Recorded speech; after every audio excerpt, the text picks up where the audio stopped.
27,000 trees were cut down every day just for toilet paper.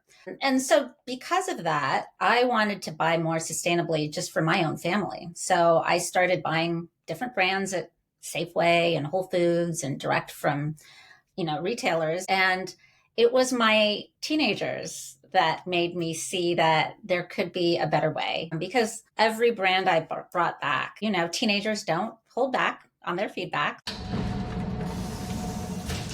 You're listening to Talk Commerce. Subscribe and download at talk-commerce.com.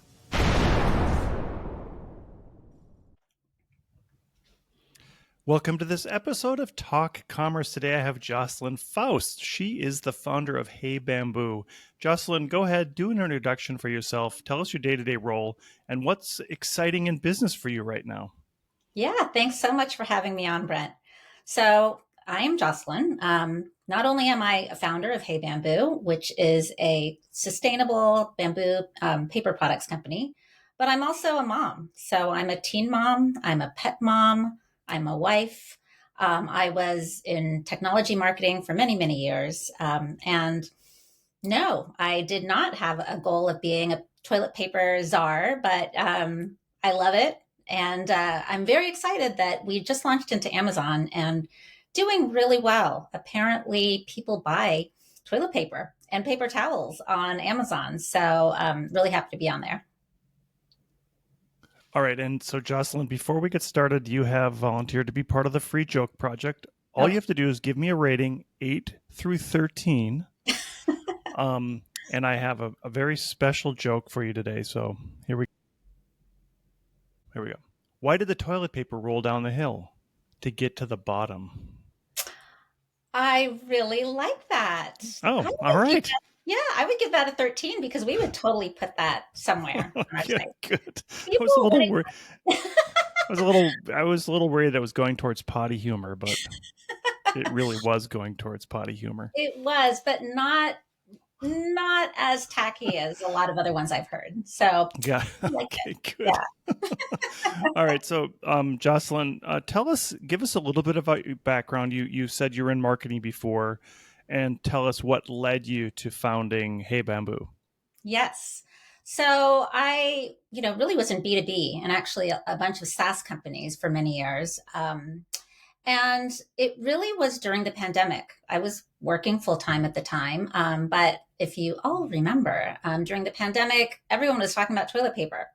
So, as a mom, not only could I not get the brand that we've bought every week forever, but suddenly there was a lot of news about toilet paper, and some of it was shocking, and I'd never heard of it before, such as, 27,000 trees were cut down every day just for toilet paper. And so because of that, I wanted to buy more sustainably just for my own family. So I started buying different brands at Safeway and Whole Foods and direct from, retailers. And it was my teenagers that made me see that there could be a better way, because every brand I brought back, teenagers don't hold back on their feedback. So they would say things like, "What's up with this one-ply toilet paper? Why is it so rough? Like, this roll is so tiny." And so all of their feedback, and even like, "Wait, is this supposed to be sustainable toilet paper? Why is it wrapped in plastic?" Just all of these things I just didn't really think about. And it made me realize that for something that has such a big impact that we all use all the time, there should just be a brand and that feels good and that you really want to use. And so that was kind of the genesis of Hey Bamboo. Yeah, I think people don't think, people think about the sustainability of toilet paper, but you mentioned just the wrapping. Well, so we get our toilet paper at Costco, and it is in big packs, but it's also wrapped in a big package, and then each package is wrapped again. So talk about how you've gotten over the wrap part of things. Exactly. So, when I started to take a look at this product and this industry, I dug into my research background. I also have a background in research. And so I was thinking to myself, what would make a really great sustainable toilet paper? And for me, it wasn't just the product itself, which we really did focus on. I wanted to make sure that it was, comfortable. It was a nice big roll and also unbleached, because why do we need bleached toilet paper? But there is a lot of packaging involved and even the logistics involved in it. So on our direct to consumer packages, it's zero waste. So it's wrapped in a thin paper wrap that is recyclable or compostable, depending on where you are. We have soy based inks so that it definitely can be recycled. On our retail packaging, which is brand new, it's also actually wrapped in bamboo. So every one of our rolls, from toilet paper to paper towels, have a bamboo core. But our retail packaging is like the whole package is completely bamboo, which I think is really cool. So it is a very, intentional way to take a look at the product. So it's not just, what's inside that you're actually using, but the entire thing. So you've entered a market that has it won't ever stop unless everybody, well, I suppose there's reasons why people would stop using it, but I'm assuming it's a growing market. What led you to kind of break into this market that's kind of dominated by some of these bigger players? Well, because of, this idea that most of the brands that are sustainable, which a lot more and more people are trying to buy sustainable. But at the same time, I know that my family and probably a lot of other families and people out there don't really want to give up the quality that they're used to.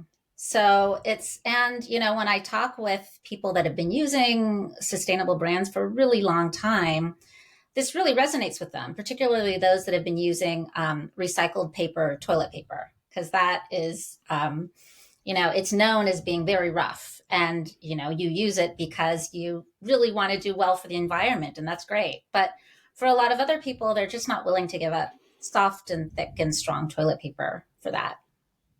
And was it an interesting, so you're in marketing, I guess, and I'm sure a lot of the listeners are curious into the journey you took in finding, not to get graphic, but the journey you took into finding what works and how, like, the whole market research part of it. Exactly. How was that? I mean, it had to be super interesting, but was there challenges that you had in that?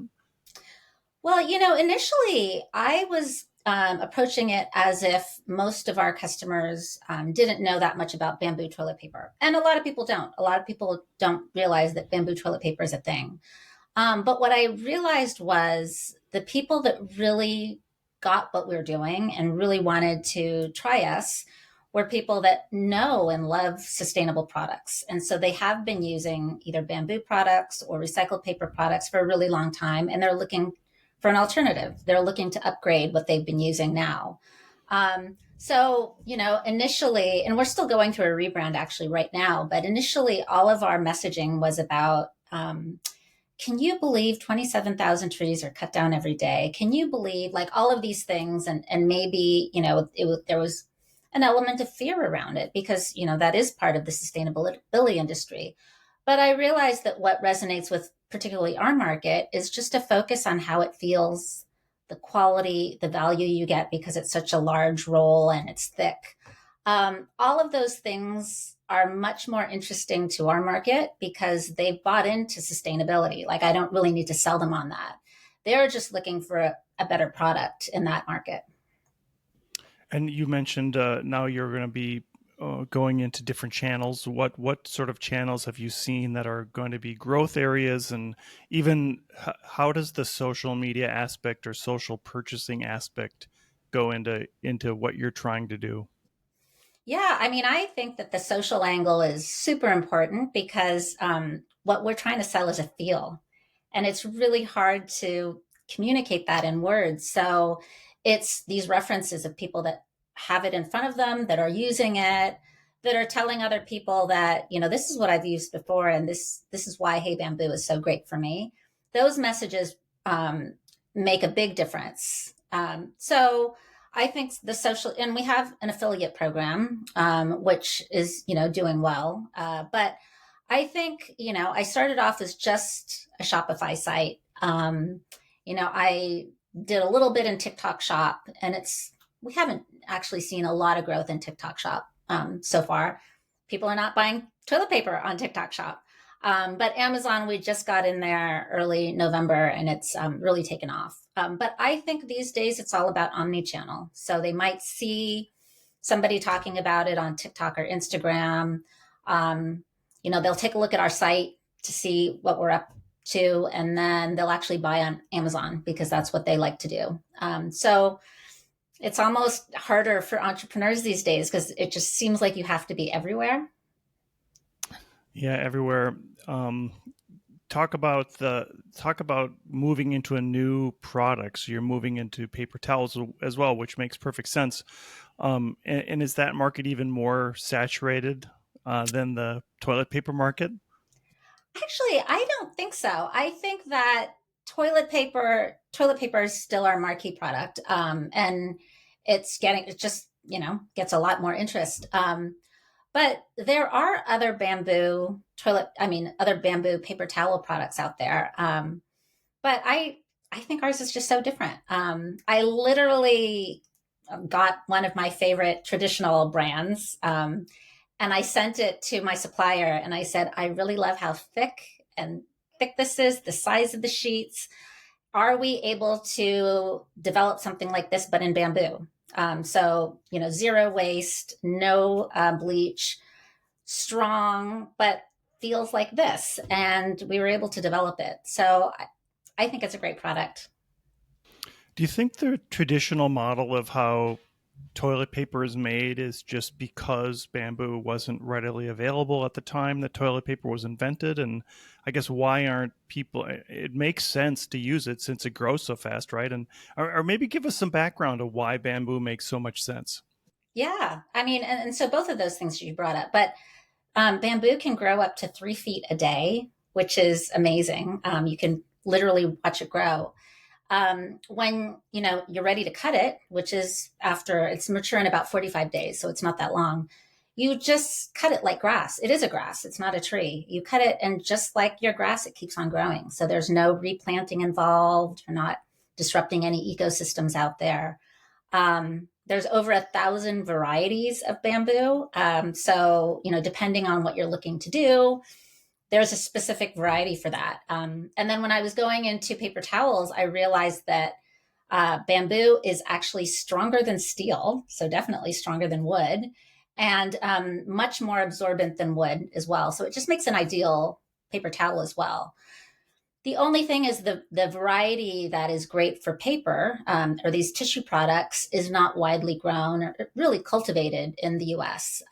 So it grows really well in Asia because it loves hot, humid climates. And it really does like, natural forests. So that where we get our bamboo is literally a forest. And so because it's a forest, there's no big machines that go in to cultivate it. It's these individual people with like kind of machetes, and they chop off the one stalk that is mature, and then they look around in their little area for the mature stalk. So it could be an intensive process. And so,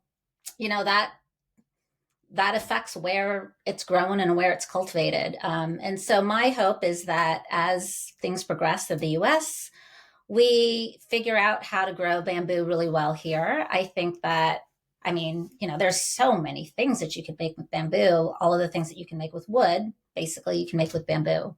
And I can't remember what the first question was. What was the first question? I talked about that bamboo is sustainable and wise is sustainable, which I think you answered. So I'm in Hawaii, which is a great place for bamboo, but I can think on the U.S. mainland that maybe the South would be a good place to start cultivating bamboo and encouraging the growth. And does it take a lot of water? I'm curious on some of those things. It's actually it's something like 30% less water during the manufacturing process. One of the big hurdles to making, not only is it, not cultivated the same way, but the manufacturing process. So, for any tissue, like, wood tissue, these big, huge machines develop it, so they create the pulp and then they put it in big sheets. And so for bamboo, those machines are different. So it's a really big investment for companies to, if they've been doing traditional wood, to decide to get into bamboo. I even, spoke at a conference called Tissue World. So some of the largest manufacturers, and that was a big question for them, is like all these alternative fibers, like when is a good time to get into it? Because it is a very big investment for them. So, I mean, I think it's going to come. I think that demand for better sustainable products is out there. And I think that bamboo really is kind of a great way for us to still have a lot of the products that we like, but in a much more sustainable, renewable way. So I think it's just early. And what are you excited about next? So you have toilet paper, paper towels. What is next? Do you have a ideal list of things that you're developing? Yeah. So next up, from a product perspective, is facial tissues. So, actually, everybody asks all the time, when are you going to have facial tissues? So that is going to be next. And then we're also talking to a few retailers. And so hopefully that will be next as well, is Hey Bamboo being able to be purchased at a store, which I think a lot of people would enjoy. Yeah, so we'd go to Costco, or not, maybe not. We'd go to a big retailer and Yes. find the brand in there, right? I mean, is there a lot of competition in the space already, or are you sort of a trailblazer into what's happening? I mean, I like to think that we're a trailblazer in our product, but there are other brands out there for sure. Especially, I think Hey Bamboo makes a lot of sense in like natural grocers, and even big ones like Sprouts and Whole Foods. But there are other products out there. But I did speak with a major buyer, and he was saying that they were actively looking for a product in the category that feels better, because that's what customers have been asking them. So I think that we have a good shot, but I know these things take a long time. Yeah, and I think one thing I learned last year, just talking to a sustainable, or a person that does sort of chamois based paper towel, not paper, whatever. They're paper towels, but they're chamois based. Is Yeah. that the big retailers didn't know how to position them? Like, Mm, should they be in the automotive section? That's where chamois are.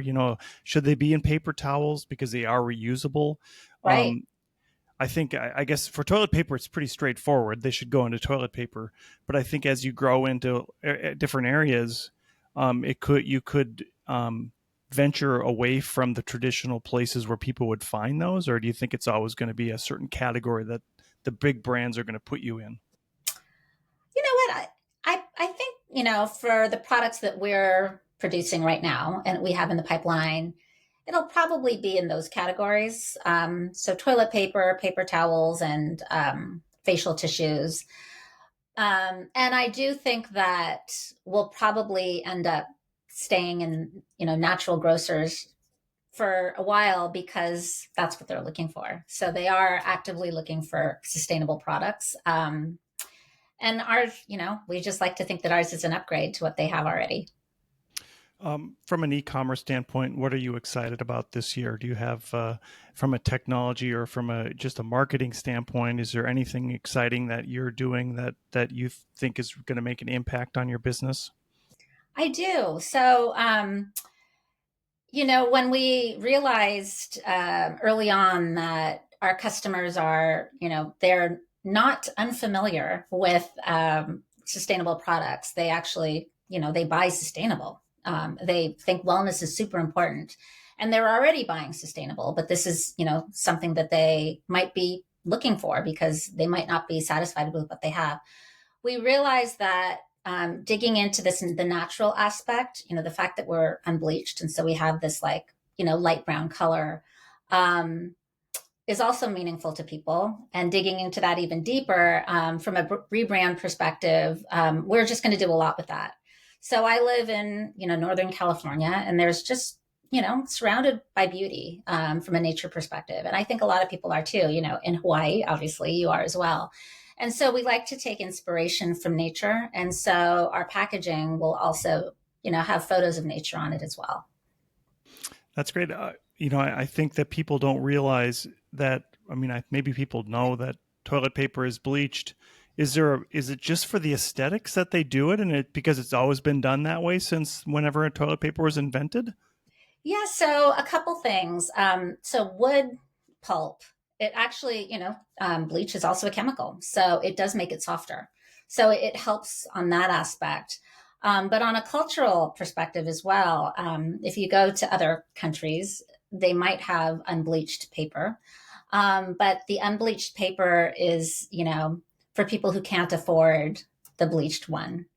And also, you've probably, at some point in your life, had unbleached wood pulp toilet paper, and it does have, it is everything that you thought it would be, like rough, uncomfortable. It doesn't flush very well, all of that stuff. So there is a little bit of that. It's like, people might see it and think back to, oh, the last time I saw unbleached toilet paper, it wasn't a good experience. So just kind of getting over that. But I think that it's not necessary. Especially in bamboo. Bamboo is already soft and comfortable.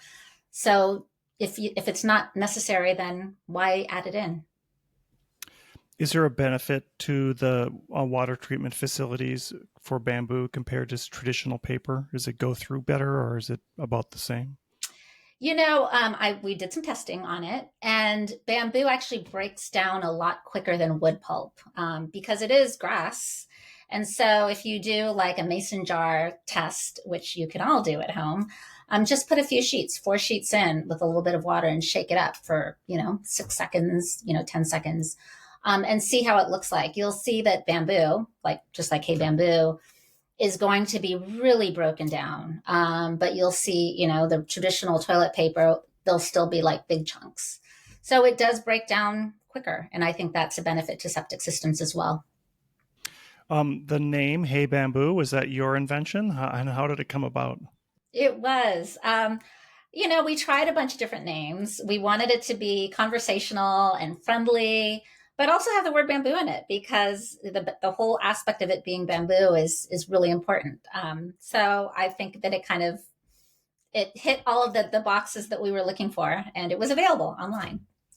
That's great. Joslyn, we are rapidly running out of time, but as I close out the podcast, I give everybody a chance to do a shameless plug about anything they like. What would you like to plug today? You know what? I did not figure out what I wanted to plug. Oh, okay. This is totally random. But I have a cat. I have a dog as well, but I have a cat, and she has this perch that we have sticking on suction cups that looks outside. And it is the best perch that we've ever had. It looks amazing. It's comfortable for her. And every time I pass by, I'm like, I should have just sold perches because that gives the cat in us so much pleasure. That's great. Can you tell us the brand of the perch? It is. It's Tuft and Paw. All right. So great perches. And does your dog get up on it too? He doesn't, no, but he has enough things. He doesn't need extra toys. Okay. Yeah, we have a Jack Russell here who could use a cat perch. They can jump that high, but he does a lot of Our dog can jump that high too. And he thinks he's a cat, so. Right. Joslyn Faust, the founder of Hey Bamboo, thank you so much for being here today. Yeah, thanks so much. It was great talking to you. Talk Commerce is a production of Content Basis LLC. For more creative content, go to contentbasis.io.